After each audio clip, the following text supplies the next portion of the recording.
नमस्कार, आप देख रहे हैं सी न्यूज़ भारत और मैं हूं आपके साथ आकांक्षा। तो वक्त हो चुका है न्यूज़ बुलेटिन का और आज इस न्यूज़ बुलेटिन में हम जानेंगे कि बस्ती में कार्यकर्ता के उतरे सड़कों पर, लखनऊ में कहां किया गया प्रदर्शन और महाराजगंज में सपाइयों ने क्या की मांग, ये सब जानेंगे विस्तार से। तो चलिए निगाह डालते इस वक्त की खास खबरों पर। बस्ती जिले के हरैया तहसील मुख्यालय से बड़ी खबर आ रही है, जहां कोविड-19 के नियमों को ताक पर रखकर प्रशासन के नाक के नीचे पूर्व मंत्री रामप्रसाद चौधरी के नेतृत्व में सपा कार्यकर्ताओं ने विभिन्न मांगों को लेकर विरोध प्रदर्शन किया। प्रशासन ने चुप्पी साधी। मुलायम सिंह यूथ ब्रिगेड के राष्ट्रीय अध्यक्ष सिद्धार्थ सिंह दर्जनों सपा कार्यकर्ताओं के साथ प्रदर्शन में शामिल हुए। तहसील मुख्यालय पर पूर्व मंत्री रामप्रसाद चौधरी व सिद्धार्थ सिंह समेत सैकड़ों सपा कार्यकर्ताओं ने कोविड-19 के नियमों को ताक पर रखकर एसडीएम को राज्यपाल को ज्ञापन सौंपा। कर रहे हैं तो किन किन मुद्दों पर लेकर प्रदर्शन आज किया जा रहा है? हमारी मांग है जो ब्लॉक प्रमुख जिला पंचायत में जो लोकतंत्र की हत्या हुई है उसके खिलाफ है कि पुनः इसकी जांच करा के फिर से चुनाव की प्रक्रिया शुरू की जाए। दूसरा है जो पेट्रोल डीजल का दाम बढ़ा है उसके वापस लिया जाए। तीसरा है जो कृषि कानून है, काला कानून, उसको सरकार वापस ले। दूसरा भ्रष्टाचार जो हो रहा है उसको वापस ले। किसानों का जो दाम है जो भारत सरकार घोषित करती है गेहूं धान की कीमत, उसको दिलाने का काम करें किसान को। दूसरा जो गन्ने का 15,000 करोड़ रुपया इस प्रदेश में बकाया है उसको तत्काल भुगतान कराने का काम उत्तर प्रदेश की सरकार करे। गन्ने की कीमत बढ़ाए। पिछले 4 वर्षों से एक भी पैसा गन्ने की कीमत नहीं बढ़ी। आप देख रहे हैं डीजल पेट्रोल की कीमत, गैस सिलेंडर की कीमत कितनी बढ़ गई है। उसके बाद भी गन्ने की कीमत जो नकदी फसल है किसान की, उसका एक पैसा भी बढ़ाने का काम इस सरकार ने नहीं किया। यही सब मांगों को लेकर के आज हम लोग माननीय राष्ट्रपति महोदय को माध्यम उप जिलाधिकारी हरैया के माध्यम से ज्ञापन देने का काम किया। बस्ती से सीनू संवाददाता सौरभ सिंह की रिपोर्ट। चतरा युवा कांग्रेस के नेतृत्व में केंद्र सरकार के द्वारा कमर तोड़ महंगाई को लेकर सड़क पर विरोध प्रदर्शन किया गया, जिसमें कांग्रेस कार्यकर्ताओं ने बढ़ चढ़ कर हिस्सा लिया। वहीं कांग्रेसियों ने केंद्र की मोदी सरकार पर आरोप लगाया कि ये जनता विरोधी सरकार है। वहीं राज्यसभा सांसद प्रतिनिधि नगर के नसरुद्दीन अंसारी ने कहा कि अगर पेट्रोल डीजल गैस आदि वस्तुओं की कीमत जल्द से जल्द कम करें, आने वाले समय में बढ़ती हुई कीमतों को लेकर आम जनता के समर्थन में आंदोलन को लेकर और तेज किया जाएगा। आज चतरा युवा कांग्रेस कमेटी के द्वारा चतरा परिसदन में जिला कार्यकारिणी की बैठक हुई। इस बैठक में चतरा जिला से सभी प्रखंडों से आए हुए कार्यकर्ता को कैसे पार्टी मजबूत होगा इस पर विचार विमर्श किया गया और एक रणनीति बनाया गया कि आने वाला समय में कांग्रेस पार्टी को ज़्यादा से ज़्यादा मजबूती प्रदान करना है। साथ ही साथ केंद्र सरकार के द्वारा जो महंगाई कमर तोड़ महंगाई है उसको लेकर युवा कांग्रेस के नेतृत्व में परिसदन से लेकर समरालय तक विरोध प्रदर्शन किया गया और केंद्र सरकार से यह मांग किया गया कि जो कमर तोड़ महंगाई है, डीजल पेट्रोल गैस सरसों तेल, इन चीज़ों में जो बढ़ोतरी हुई कीमत उसको तत्काल कम से कम किया जाए और नहीं तो आने वाला समय में युवा कांग्रेस चतरा युवा कांग्रेस जोरदार आंदोलन करेगी। आज यही कार्यक्रम युवा कांग्रेस के द्वारा पूर्व घोषित कार्यक्रम था। चतरा से सीनू संवाददाता शाफाद अली की रिपोर्ट। पूर्व मुख्यमंत्री अखिलेश यादव के निर्देश अनुसार 16 सूत्रीय मांगों को लेकर बृहस्पतिवार को समाजवादी पार्टी द्वारा प्रदेश के हर तहसील मुख्यालय पर सपा का प्रदर्शन देखने को मिला। लगातार बढ़ती हुई महंगाई व कानून व्यवस्था सहित रोजगार जैसी अन्य कई मांगों पर समाजवादी पार्टी का प्रदर्शन बृहस्पतिवार को तहसील व मुख्यालय पर देखने को मिला। राजधानी लखनऊ के मोहनलालगंज तहसील में समाजवादी पार्टी के विधायक अम्बरीश पुष्कर द्वारा प्रदर्शन किया गया व तहसीलदार व एसीपी को ज्ञापन सौंपा, जिसके बाद भाजपा सरकार मुर्दाबाद के नारे लगाए गए। क्या मांग है आपकी? उत्तर प्रदेश की जो सरकार ने एक घिनौना कृत्य किया है कि ब्लॉक प्रमुख चुनाव में और जिला पंचायत के चुनावों में जो समाजवादी पार्टी के कैंडिडेट हैं उनको नामिनेशन नहीं करने दिया गया, उनके नामिनेशन पत्र फाड़े गए, नंगा नाच किया गया। लखीमपुर में उस बहन के साथ जो घटना हुई है वो चीरहरण है। बहन बेटियों को उन्होंने नारा दिया था कि सबका सम्मान और सबका विकास किया जाएगा, बहनों के सम्मान किया जाएगा, इज्जत की जाएगी। पूरा देश देख रहा है, पूरा विश्व देख रहा है कि किस तरीके से उत्तर प्रदेश में नंगा नाच किया जा रहा है भ्रष्ट प्रशासन के द्वारा, भ्रष्ट भाजपाइयों के द्वारा। किस तरीके से कभी उत्तर प्रदेश में ऐसे हालात नहीं हुए। अभी हाल ही में जो कोरोना की स्थिति रही है, आप लोगों ने देखा होगा, बहुत कम परिवार ऐसे रहे होंगे जिस परिवार से कोई न कोई ख़त्म न हुआ हो। वो इसकी क्या कहते हैं, अरे इसकी गैस की ऑक्सीजन की जो स्थिति रही, किसी हॉस्पिटल में ऑक्सीजन नहीं मिला। और मोदी जी ने यह भी कहा कि आपदा में अवसर तलाशने की ज़रूरत है, तो आपदा में अवसर उन्होंने तलाशा।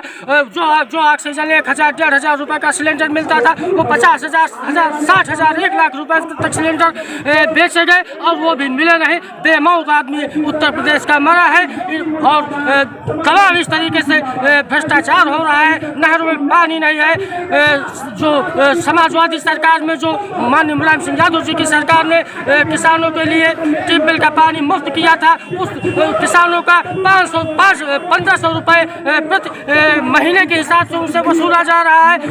हर तरीके से सरकार नाकामयाब रही है। शोषण किया जा रहा है। कड़वा तेल का दाम 200 रुपये प्रति लीटर बेचा जा रहा है। पेट्रोल 100 रुपये पार हो गया है। किसान कहाँ से जिंदा रहेगा। ऐसी भाजपा सरकार को उखाड़ के फेंकने की जरूरत है। माननीय राष्ट्रीय अध्यक्ष अखिलेश यादव जी के निर्देशानुसार पूरे प्रदेश में हर तहसील में उनका निर्देश हुआ कि समाजवादी के लोग जाकर के तहसील का घेराव करें और वो अपना ज्ञापन सौंपे। इन्हीं शब्दों को साथ अपनी बात समाप्त करना चाहता हूँ। सर आगे अगर रणनीति उसके बारे में आप बताइए, जो आप वहाँ पे गए सर, अगर आगे मांगे पूरी नहीं हो तो क्या रणनीति रहेगी आपकी? फिर समाजवादी पार्टी के लोग संघर्षों पर सड़कों पर उतरेंगे। माननीय राष्ट्रीय अध्यक्ष जी के निर्देशानुसार, अखिलेश जी के निर्देशानुसार समाजवादी पार्टी के लोग जब सत्ता में नहीं रहते हैं तो संघर्ष करते हैं, जब सत्ता में होते हैं तो विकास करते हैं। जब हमारी मांगे पानी नहीं गई तो हम फिर समाजवादी लोग राष्ट्रीय अध्यक्ष के निर्देशानुसार हम लोग फिर सड़क पर उतरेंगे।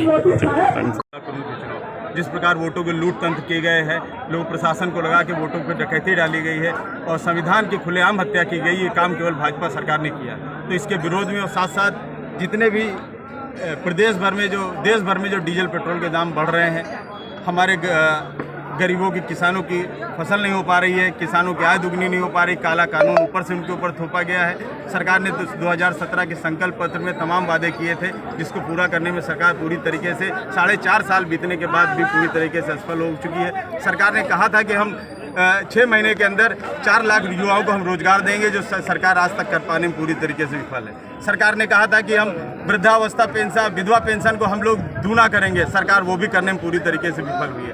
सरकार ने कहा था कि 10 अंतर्राष्ट्रीय हम लोग विश्वविद्यालय की स्थापना करेंगे प्रदेश में, सरकार वो करने में पूरी तरीके से विफल हुई है। सरकार ने कहा था कि हम 6 एम्स की स्थापना करेंगे, जिसके अभाव में आज देख रहे हैं कि कोरोना काल में कितने हमारे ऐसे लोग थे जो इलाज के अभाव में अपने दम तोड़ा है, जिसकी संख्या हजारों में है। सरकार ने वो आंकड़े भी छुपाए। उसके विरोध में हम सरकार कोई भी ऐसा काम नहीं किया है जिससे सरकार को ये लगे कि सरकार ने कोई काम अच्छा किया। सरकार ने अगर कोई काम किया है तो लोगों को बांटने का काम किया है, समाज में आपसी भाईचारा जो था उसको दूर करने का काम किया है सरकार ने। तो ऐसी सरकार को जब तक हम लोग उखाड़ नहीं लेंगे, और ऐसी क्योंकि सरकार जब से आई तब से पूरे प्रदेश में विकास कार्य पूरी तरीके से ठप है। हमारी विधानसभा में तमाम ऐसे क्षेत्र हैं जहां लखनऊ से नगराम से गंगागंज मार्ग है, जिसके लेके हम विगत 4-4.5 साल से संघर्ष कर रहे हैं, और आज भी उस पर इतने बड़े बड़े गड्ढे हैं कि निश्चित तौर पे आने वाले दिनों में हम उस पर धान की रुपाई का काम भी उस सड़क पे जाके करेंगे, अगर उन्होंने उस धान को वो सड़क का निर्माण नहीं कराया। तमाम हमारे क्षेत्र के ऐसे नहरों में पानी नहीं है। आज किसानों को बत्ती का बिल का इतना ज़्यादा भुगतान कर पा रहा है कि वो सब गरीबी कर्जे में होते जा रहे हैं। लोगों के रोजगार छीन चुके हैं। सरकार हर मुद्दे पूरी तरीके से विफल है। सरकार अगर जल्द से जल्द इन्होंने इन सब मुद्दों पे कोई काम नहीं किया तो समाजवादी पार्टी सड़कों पर उतरेगी और गांव-गांव तक जाएगी और सरकार की विफलताओं को बताएगी और 2022 में माननीय अखिलेश यादव जी को मुख्यमंत्री बनाएगी। पूरी तरीके से लोकतांत्रिक जो व्यवस्था है उस पर विश्वास खत्म हो चुका है। अभी जो पंचायत के चुनाव हुए, पंचायत चुनाव में जिला पंचायत सदस्यों के चुनाव में बुरी तरीके से भाजपा हारने के बाद पूरी तरीके से प्रशासन को लगा के, प्रशासन के सहयोग से बूथ कैप्चरिंग करा के समाजवादी पार्टी के कार्यकर्ताओं को नामांकन न करने देने के साथ उन्होंने जो इस प्रकार का घिनौना कृत्य किया और जबरन वोट डलवा के इन जो कुर्सी पे काबिज होने का प्रयास किया। और निश्चित तौर पे जनता सब देख रही है। और आज पूरे देश में जिस प्रकार पेट्रोल और डीजल के दाम बढ़ रहे हैं, आम आदमियों का जीना दुश्वार हो गया है। किसानों के लिए नहरों में पानी नहीं है और नहरों में पानी ना होने के कारण डीजल से भी इतना महंगा हो चुका है। डीजल से अपनी सिंचाई, खेत की सिंचाई कर पाने में पूरी तरीके से असफल है। सरकार कोरोना काल में भी पूरी तरीके से असफल हो चुकी है। तमाम लोगों ने सरकार के कुप्रबंधन के कारण इस तरीके के ऐसे लोग हैं कि जो उन्होंने अपने, कोई भी ऐसा सदस्य नहीं होगा जिसने अपने परिवार में अपने नज़दीकों को इस सरकार के कुप्रबंधन के कारण खोया ना हो। सरकार पूरी तरीके से हर मामले में फेल हो चुकी। सरकार केवल आडंबर को बढ़ावा दे रही है और लोगों को गुमराह कर रही है, धर्म के आधार पर बांटने का काम कर रही है। सरकार जनमानस से जुड़े किसी हर मुद्दों को निराकरण करने में पूरी तरीके से फेल है। इन्हीं सब बातों को लेकर आज हम लोग तहसील में ज्ञापन देने जा रहे थे, लेकिन रास्ते में प्रशासन द्वारा हमको तहसील के गेट पे भी रोक लिया गया। इस विधायक होने के नाते हमको तहसील के अंदर भी नहीं जाने दिया गया। निश्चित तौर पर सरकार की गुंडागर्दी ज़्यादा दिन चलने वाली नहीं है और 2022 में माननीय अखिलेश यादव जी के मुख्यमंत्री बनते ही सारी व्यवस्था पटरी पे होगी। इस प्रदेश का विकास होगा, बेरोजगारों को रोजगार मिलेगा और किसानों को पानी मिलेगा और किसानों की आय दुगनी होगी। ये सब अगर कोई कर सकता है तो माननीय अखिलेश यादव जी कर सकते हैं और ये 2022 में सरकार बनने के बाद ही संभव हो पाएगा। इसलिए सरकार का जाना तय है। 2022 में माननीय अखिलेश यादव जी मुख्यमंत्री, सूबे के मुख्यमंत्री। ये जो ज्ञापन उन्होंने दिया है वह ज्ञापन संबोधित है महामहिम राष्ट्रपति।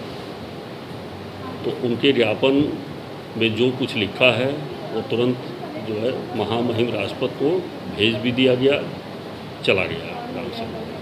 लखनऊ से सी न्यूज़ संवाददाता धीरज तिवारी की रिपोर्ट। महाराजगंज जनपद के फरेंदा तहसील मुख्यालय पर आज 11 बजे भाजपा सरकार द्वारा की गई पंचायत चुनाव में धांधली से हुए लोकतंत्र की हत्या के विरोध और बढ़ती महंगाई, बिगड़ती कानून व्यवस्था, नौजवानों की बेरोजगारी, किसान काला बिल, महिलाओं से दुर्व्यवहार, स्वास्थ्य सेवाओं की बहाली, कार्यकर्ताओं पर फर्जी केस लगाकर उनका उत्पीड़न, प्रशासन द्वारा सत्ता के दुरुपयोग के खिलाफ भारी भीड़ के साथ प्रदर्शन कर वरिष्ठ समाजवादी नेता व पूर्व ब्लॉक प्रमुख राम प्रकाश सिंह, सपा पूर्व विधायक विनोद तिवारी, युवा सपा नेता अमित चौबे, सपा नेता सैयद अरशद, परशुराम निषाद, पूर्व चेयरमैन विनोद गुप्ता, सरजू यादव, जयप्रकाश श्रीवास्तव, राज्यपाल को संबोधित ज्ञापन उपजिलाधिकारी फरेंदा के माध्यम से तहसील मुख्यालय पर सौंपा गया। महाराजगंज से सी न्यूज़ संवाददाता इजराइल खान के साथ सुनील पांडे की रिपोर्ट। राजधानी के कंकड़बाग 90 फीट रोड के कैलाशपुरी 25 में नेत्र ज्योति आई हॉस्पिटल का उद्घाटन बिहार विधान परिषद के सभापति अवधेश नारायण सिंह के द्वारा किया गया। उद्घाटन समारोह को संबोधित करते हुए श्री सिंह नारायण ने कहा कि यह अस्पताल गरीबों के लिए वरदान साबित होगा। मैं अपनी शुभकामनाएं इस हॉस्पिटल एवं उनकी पूरी टीम को देना चाहता हूं, ताकि बिहार के विकास में इनका भी एक महत्वपूर्ण योगदान हो सके। नेत्र का तो उसके बारे में बताइए और क्या क्या आप दोनों के एक्सपेक्टेशंस आगे बताएंगे हम लोगों दर्शकों को। हमारा जो अस्पताल खोलने का मेन उद्देश्य है जी जी कि पटना के जनता, पटना का या पूरे बिहार का आदमी तो पहले इलाज के लिए बाहर दूर रह जाया करते थे। जी जी तो वो मतलब वो सब सुविधाएं जो है इस हॉस्पिटल में वो लोगों को हम दे सकते हैं। अच्छा, और इस लोकेलिटी का मेन एम क्या है, हमारी है बाईपास है, बाईपास से कुछ दूरी पे है जी। तो बाईपास से जितना दूर दराज से लोग आएंगे जी, तो बाईपास से उतर के सीधे मतलब आसानी से आ सकते हैं, आपके यहाँ तक पहुँच सकते हैं। और दूसरा ये कि मैंने पूरे पटना के लोग जो उस साइड से आगे मेन टाउन से उनके लिए भी ज़्यादा बीचों बीच का है कि मैंने दोनों आदमी के लिए कम्युनिकेशन का मतलब अच्छा है। ये सुविधा है, इसको ध्यान रखते हुए इस जगह को ये क्या क्या यहाँ सुविधाएं दे रहे हैं आप, जो फैसिलिटीज़ है जैसे ग्लूकोमा हुआ, आपका कॉन्ट्रैक्ट ये ब्लू वाला हुआ, कैटरेक्ट वगैरह, पर इसके बारे में आप बताएंगे हमारे दर्शकों को। हमारे यहाँ जैसे मतलब ये मोतियाबिंद हो गया आपका जी, इसको लोग कैटरेक्ट करते हैं जी सर, उनका ऑपरेशन जी मैंने आधुनिक तकनीक से करने का इंतजाम किया गया है। जैसे फेको मशीन से हो गया जी, आप जैसा टोपिकल फेको का मतलब कि पहले क्या था कि मैंने मरीज को मोतियाबिंद का ऑपरेशन करने के बाद जो है मतलब एक दिन पट्टी लगा के रखना पड़ता है। अब क्या है कि बिना मैंने सुई का मैंने उसको बिना डायरेक्ट हम उसका ऑपरेशन करके ऑपरेशन करने के तुरंत बाद उसका काला चश्मा बना करके हम छुट्टी उसको मतलब कर सकते हैं। ये सुविधा है, उसमें कोई टाका का कोई इंजेक्शन का किसी चीज़ का आवश्यकता नहीं। मरीज के लिए वो कन्वीनियंट है और मतलब आज का जो तकनीक है लेटेस्ट टेक्नोलॉजी। हाँ जी, उस पॉइंट ऑफ व्यू से ही ये सब सुविधाएं हमारे यहाँ अवेलेबल है। और जैसे आपका एक दूसरों के अंदर काला मोतियाबिंद, हाँ ब्लैक जो है, हाँ इसका मतलब हम लोग ग्लोकोमा ग्लूकोमा, जी वो सब का मतलब जांच और आपका ऑपरेशन। इलाज का इंतजाम, ऑपरेशन का वो सारी सुविधाएं हैं। तीसरा आपका जैसे आपका रेटिना भी हो गया, जी, वो सारे सबका मतलब जांच उसका जो है सब कुछ और आपका। इलाज का ऑपरेशन मैंने इंतजाम हमारे यहाँ है। जैसे आँख किसी का मैंने टेढ़ा हो जाया करता है, Right. हम लोग रेगापन कहा करते हैं, अच्छा। हम लोग स्क्विंट कहा करते हैं, उसको भी वो ठीक सबका करेंगे। करेक्शन का इंतजाम, उस सबका ऑपरेशन हमारे यहाँ है। बिल्कुल। अच्छा सर, आप लोग कुछ फैसिलिटीज़ दिए 15 अगस्त तक, वो थोड़ा दर्शकों को बताएंगे। जैसे हमारे मतलब हमारे यहाँ क्या है कि मैंने उद्घाटन के मैंने उपलक्ष्य पे जो है मतलब हम लोग ये सोच रहे हैं कि 15 अगस्त तक जो है मैंने सारे आदमी को जो मतलब मैंने रिचेबल हो जी जी, उनके लिए मैंने OPD सेवा निःशुल्क करने का हमने ये रखा है। मैम आप थोड़ा बताएंगी कि आप अपने हस्बैंड के साथ क्या कर रहे हैं, क्या ज्वाइंटली कुछ स्पेशल को दे रहे हैं, वो बताएंगे। सर यहाँ पे तो अभी बेसिकली हम लोग बिल्कुल। एडमिनिस्ट्रेशन के लिए कर रहे हैं। जी जी, कोशिश करेंगे सर कि हम लोग ज़्यादा से ज़्यादा थोड़ा जो गरीब तबके के लोग जी। हैं, जो थोड़े वो जी। इनकम वाले लोग उनका हैं, सेवा करेंगे। उनका भी हम लोग ध्यान रख सकें। और रूरल से जो मतलब बाकी के जो पटना से दूर दराज के लोग हैं या पटना से अब बिहार में ही जो जी। एरिया में लोग हैं जिनको नहीं एक्सेसिबिलिटी राइट। है, उन सबको हम लोग अप्रोच कर सकें, उनको ला सकें। तो लोकेशन तो हमारा उसी पर्पज से बिल्कुल। है। और यहाँ पे इस तरीके का हम लोग और आगे भविष्य में वैसा सुविधा भी देंगे सर कि उन लोग को सुविधा खर्च ना मिलेगी। के बराबर हो। बिल्कुल। और ताकि जो भी सेवा सर बहुत सारा फैसिलिटी वो मिल है, जाएगा। वो हम लोग सरकार की तरफ से जो भी रहेगा वो अवेयर करने की कोशिश Right. करेंगे ताकि लोगों तक उनको जो सरकार सेवा देती है मिल सके। facility, उसको उनके तक हम लोग पहुँचा सकें। मैम आगे हमारा कैंप वगैरह में कुछ आपको ये है कैंप करने का, जी जैसे सर, लोग आज करते तो हैं हाँ जी सर, जी, जी। यही तो इसी के थ्रू तो हम लोग जो एरिया में लोग हैं उनको लेकर आके कैंप से। हाँ जी सर। ये बहुत बढ़िया। कोशिश करेंगे कि उनको सर कॉस्ट ना के बराबर ही पड़े। पटना से सीनू संवाददाता गोपाल प्रसाद सिन्हा की रिपोर्ट। फिलहाल के लिए न्यूज़ बुलेटिन में बस इतना ही। देश और दुनिया की तमाम बड़ी खबरों के लिए बने रहे सी न्यूज़ भारत के साथ।